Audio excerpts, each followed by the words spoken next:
MoscowBallet.com. Get up close with online meet and greets and party packages at MoscowBallet.com. The weather meter is brought to you by Beard's Diamonds. Just in time for the holidays, save up to 40% on everything store-wide at Beard's Diamonds. Now, the WOKV First Alert Forecast. Increasing and thickening clouds today, but mild temperatures with just an isolated afternoon shower, mostly dry. Highs in the mid-70s to 7 on the WOKV weather meter. There will be some scattered evening and overnight showers ending by late tonight as we drop into low to mid-50s and becoming mostly sunny, breezy, and cooler tomorrow. Your Saturday high 67 and Sunday will be partly to mostly cloudy and cool with a light late-day shower and highs near 65. From the First Alert Weather Center, I'm Action News Jax Chief Meteorologist Mike Burrish for 104.5 WOKV. Now, Safe Touch Security First Alert Traffic.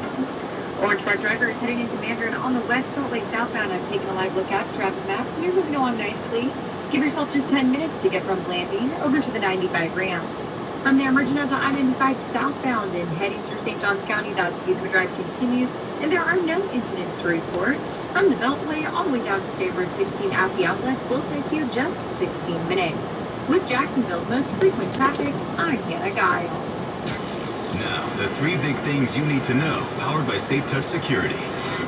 Moderna is set to roll out 20 million coronavirus vaccine doses for the U.S. by the end of this month.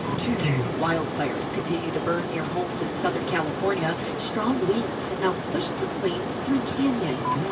And families in Duval County Public Schools must decide today if they want to cancel their Duval homeroom enrollment for the 3rd quarter. I'm Gina Contact. Entertaining. Never been so addicted to a show between 10 and 12. Informative. You call people out no matter what they are, and you hold them accountable. That's the Mark K Show. This is the Mark K Show. 855-765-1045 is our number. 855-765-1045 is our number. Also, if you want to send us an open mic, we don't have any open mics today. Well, we did, but Josh didn't like them, so he didn't give them. Then he broke the whole computer system. So he said, no open mics, rip TV off wall, and just hurl. He's like in a very destructive. But he's probably upset because Donald Trump may be winning Georgia, as the title of our show has let a lot of people know. Here's the deal. There is a lot of sketchy stuff going on all over the country. And as we know, Sidney Powell and Lynn Wood are focusing most of their attention on Georgia. And Rudy Giuliani and the Trump team of attorneys are flying all over the country. That's them on the Trump Express. And they go to Philadelphia and they do a hearing.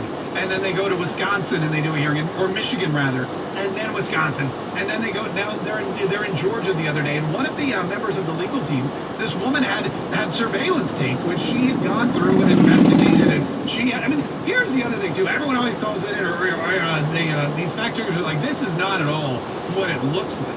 Like, we don't understand what we're seeing. And, you know, they go in and they investigate. And they say, here's what happened. Here's what's going on. Here's the timestamp. Here's what the GOP investigators or GOP watchers were told. And here's what really happened in reality. And it's 2 totally different stories. Ballots being counted without anybody watching.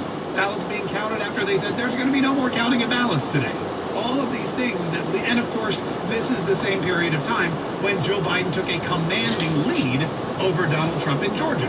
Just like the periods of time when people were told, oh, we're not going to count now, or the periods of time where they're like, look, you got to go because we're done, or you people, or they start boarding up windows in Detroit so the poll watchers can't look in and see what's going on. Those are the same time periods that, ironically, the votes for Joe Biden have skyrocketed in those different cities too. So this is where we are today, and this video has caused, finally, Brian Kemp, the governor of Georgia, to come out and say, hey, we need a signature audit of these ballots. You know, I called early on for a signature audit. Obviously, the Secretary of State for the laws and the Constitution would have to order that, but he's not done that. I think it should be done. I think, especially with what we saw today, it raises more questions. There needs to be transparency on that. I would again call for that, and I think in the next 24 hours, hopefully we'll see a lot more from the hearings that the legislature had today. We'll be able to look and see what the next steps are. That was from a Fox News report, an interview with Governor Kevin Atlanta yesterday at about 10:30. So it's been 12 hours since then. He said within the next 24 hours. So sometime before tonight, he thinks there's going to be a lot more movement on this signature audit in Georgia. Now, I don't know what the governor of Georgia can actually do, but here's what I'm learning. The governor of Georgia actually doesn't have any power whatsoever over anything. He claims he can